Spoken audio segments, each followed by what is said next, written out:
We have breaking bowling news. The PBA Player of the Year race is officially over. Unsurprisingly, EJ Tackett ended up winning Player of the Year. Also, all other races for awards have been completed as well. Our other winners are Ryan Barnes, unsurprisingly, wins Rookie of the Year. Chris Vai won the Community Service Award, and Dio Bernard won the Sportsmanship Award, otherwise known as the Nagy.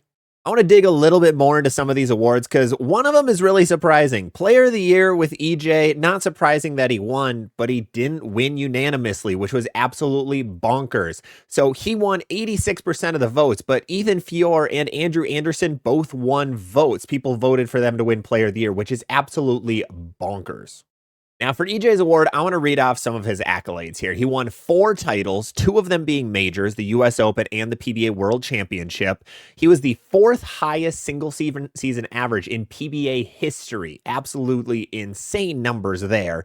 He otherwise had 6 consecutive championship appearance shows, and he made 7 championship round appearances in singles events specifically. Wild, wild numbers. He was on TV for like 2 months straight.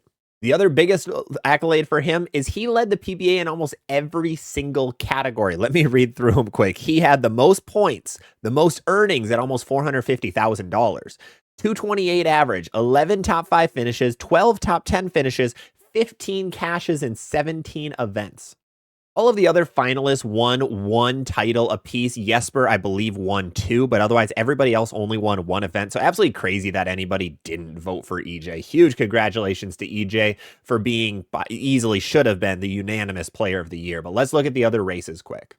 The next big one was Rookie of the Year. Ryan Barnes unsurprisingly won it. We'll go through a couple of his accolades. Again, he wasn't unanimous, and I have no idea why. There was a guy who bowled 1 event who made it on the card, and I don't know how he got a vote. So here are some of Ryan's accolades for this season. He had 12,000 total points that put him into the top 10 for PBA players, which is insane for a rookie. $113,000 for earning, 220 average, 3 top 5 finishes, 9 top 25 finishes, 12 cashes out of 17 events. Now, the other 2 guys who got votes were Cam Crow and Darren Ong. Of course, incredible bowlers, but Cam finished about 50th in points for the season, and Darren bowled 1 event. Now, the other guys that got points were Cam Crow and Darren Ong, both, of course, incredible bowlers. Cam came out and was a top 50 in points. I believe he was about 49th. It was a really bad year for lefties, so he, unfortunately, was given a very unfortunate set of cards for this season to try to win Rookie of the Year. Darren, on the other hand, was a little bit interesting. He only bowled the World Series of Bowling, and he bowled the USBC Masters. He cashed in 3 events. He won a title. Really big congratulations to him.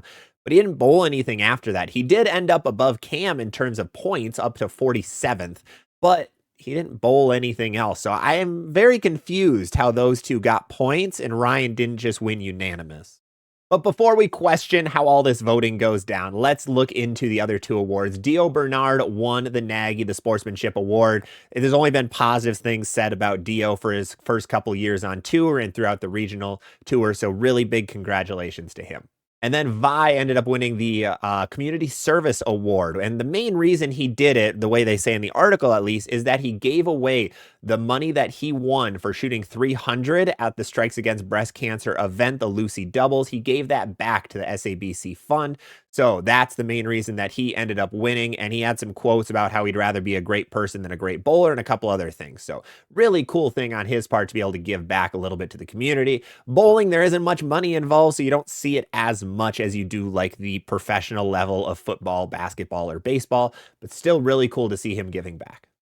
So finally, I want to end on how the voting works in all of these awards. Every single PBA national player is able to vote for these awards, so it is a fully democratic process where everybody gets a vote. So that's why getting a unanimous Player of the Year or unanimous Rookie of the Year is going to be really, really hard, because you're going to have the people voting for themselves. I mean, for example, you could have Jason Belmonte voting for himself.